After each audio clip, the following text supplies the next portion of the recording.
What's up, my willies? Welcome back to my channel. Y'all got a story time for y'all, so let's get into it. Tend to hurt you when a person make you hurt inside. Why she with me, I know another nigga got a mind. Her ransom G ain't got a bang, but it ain't like it used to be. It ain't like it used to be. Baby, tell me what the f they know about our love. I don't get tired. Hey y'all, it's Alicia. I have a quick story time for y'all. So let's get into the story.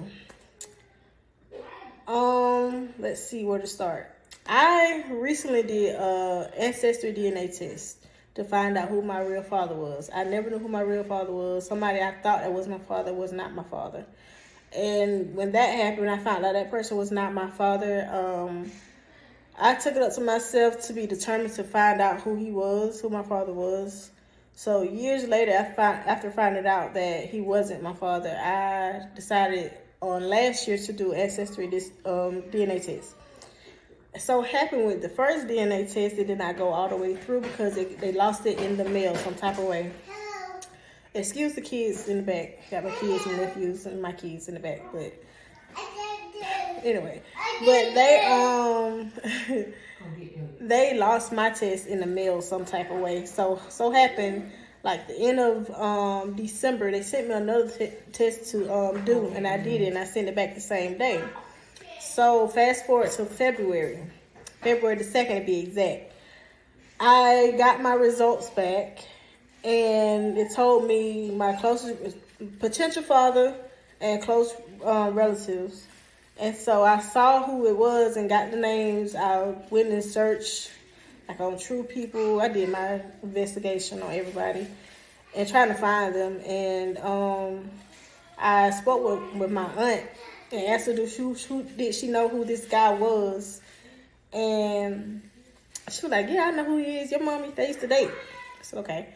So she went out on Facebook and said, if anybody know Ricardo Ellis, that's my dad's name, Ricardo Ellis, get in contact with him. We're trying to get in contact with him. And we didn't get nobody to say anything at that time. Nobody said anything. Nobody commented. Nobody did anything. So the next relative, closest relative that was on the Ancestry DNA app was my sister Tanya. And first they said she was my cousin. Then they said closest relatives.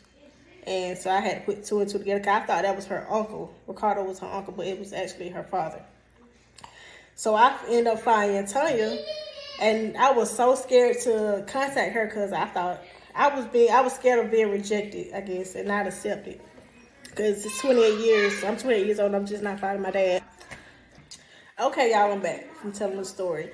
So I met my sister Tanya, and I ended up calling her. I was so afraid to call her because I was scared to be rejected by them because like 28 years and all of a sudden another kid pop up, right? So I ended up talking to Tanya that night, and she was on a girls trip. So she was in the airport in Atlanta. So she ended up calling me when she got situated to her destination where she had to go, and we talked for a while, and she was like, who's your mom? I told her my mom named Kamara. And she was like, yeah, I know her. I was like, oh wow. So good possibilities, it's real. So we talked for a while trying to, get bits and pieces of each other and know each other.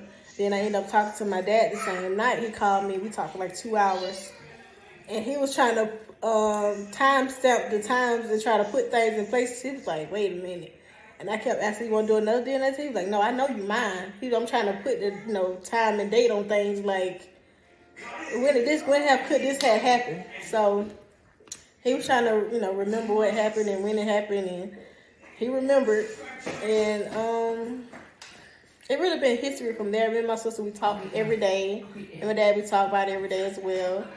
And Mommy. Yes. Mommy, I want. Okay, got baby in the video. It's okay. And my sister Tanya, she's an amazing person. I learned to have 2 nephews, and they are awesome. I love talking to them on the phone. It's kind of awkward the fact that they're in their 20s and I'm 28, but I still love it because they're so amenable, and like she did a great job raising them. She's a phenomenal woman. And I'm so glad I met her because she's brought a lot of light in my life since I've met her. We literally been knowing each other like a month. Literally today make a month since we've been knowing each other. And like we talk like we've been knowing each other all our lives. Like, she's awesome.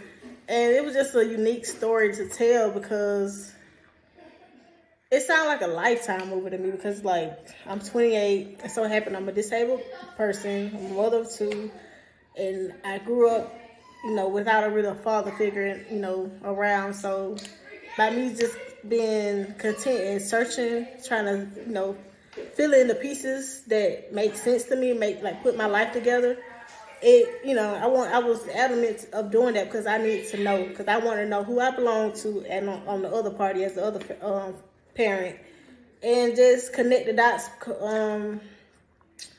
just connect my life together, like put it together for it to make sense, and it does make a lot of sense now. But I'm grateful that I stayed adamant about finding out who he was and my other family, and I'm grateful that I have a living parent because my mom has passed away in 2009, and I'm just grateful that the fact that I have a living parent. But we also, she live in Texas. My dad and my sister live in Texas now. We're supposed to all meet eventually this month or whenever we're going to meet up and just connect. We already connected because we act like we've been knowing each other all our lives, but just physically see one another. And I'm super excited about the situation. I guess my baby is excited too. But yeah, that's the story. My sister wanted us to make the story. I wanted us to make the story together, but we're gonna just do it our own little remix. And yeah, we're passing the torch off to you, Tanya. Good day, amazing, beautiful people. I just want to piggyback off what Alicia just told you guys. February the 2nd, I was traveling to Atlanta, Georgia, and I was in a DFW airport, bar hopping. Don't judge me, judge your mama. We were just drinking and having some mimosas, and I got this phone call, and it was on Messenger, and I was like, why is this dude calling me? I said, well, maybe he's calling me because he knows I'm coming to Georgia and he just want to say hi. So I did answer. When I answered, it was this young lady in the background with her arms kind of folded. And I was thinking to myself, oh man, somebody just about to try to check me about a dude. I really don't feel like this. And that's not the obvious for me. I'm just saying that's the only thing that I can come up with right then. And but she said hi, and I was like, hi. And she said, do you know Ricardo Ellis? Of course, I know Ricardo Ellis because Ricardo Ellis is my father. And she explained to me that Ricardo Ellis is also her father. I was like, what? I'm like, hey, can I call you when I get to my Airbnb in Atlanta? Because I've had 1, 2, 3, 4, 5, 6, a lot of mimosas, and I'm really not clearly understanding what you're saying right now. And she was like, yes. So I get to the Airbnb. We discussed some stuff, and I asked her what her mother name was, and she tells me Kimora. And I remember that name Kimora from my childhood. I didn't know that her and my dad had dealings with each other, but I definitely remember that name. We instantly bonded. She's a beautiful, inspiring soul. I absolutely love her already. I get to meet her in 2 weeks. I'm flying to Georgia, and I really get to meet her, and that's I can't wait for it. I'm ready for that. I'm ready to meet her, and I hope you guys follow the remainder of this story. It surprised me like it probably has surprised many of you that know me or opposed to knowing her, whatever. But I hope you guys have an amazing day. I hope God bless you like he has me and my family. God bless. Hello. Me and my sister, we finally met one another. She came down to Georgia to come see me and for us to meet. And I guess we explained how we feel about us meeting and being around each other in person instead of being on the phone all the time. So I'm gonna let you take over. I flew down to Georgia Friday, and Alicia House was the first house I stopped at. I actually was having a family reunion the next day in Georgia, and so I asked her would she come to the family reunion with me. She did. I got to meet her kids. They were wonderful kids. and she got to meet one of my kids, and we just bonded. We just continued to, like, just like we was on the phone with each other all the time, we just connected well. I don't know, everything went smoothly. I'm actually flying back home tomorrow, and hopefully she'll come visit me. I don't know. I am. But tell them how you lied to me when you said you went on your way down here, but you was on your way down here the whole time, and I knew you. So I told her something happened at work. Like, I'm not a liar, No, she ain't but lying. I had to. I just felt that she was get too close in my business, and I don't like that, for real. And so I was like, well, you know, something happened at work. I won't be able to come. And she was like, she kind of blew me off. So I kind of knew that she knew I was telling a story, kind of, but I was gonna roll with it. And so I was in Atlanta, and I told her that it was raining and it was storming, because it was storming in Texas and Atlanta. So that wasn't really a lie. And so I came to Georgia, and I came to pull up at her house first. So she wasn't sure I was coming. She saw that I was in a Tesla, and she knew it was a Tesla outside, so she knew it was me. And I don't know, we just been hanging out. We've been eating a lot. And that's one of the things I enjoy about Georgia, eating a lot. And I don't know.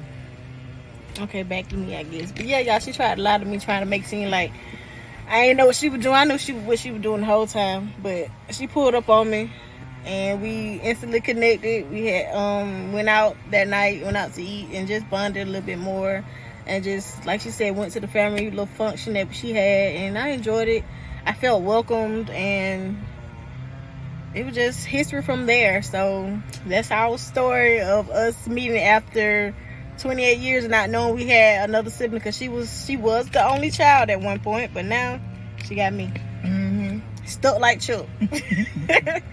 But yeah, y'all, that's my video. That's the story time for this video.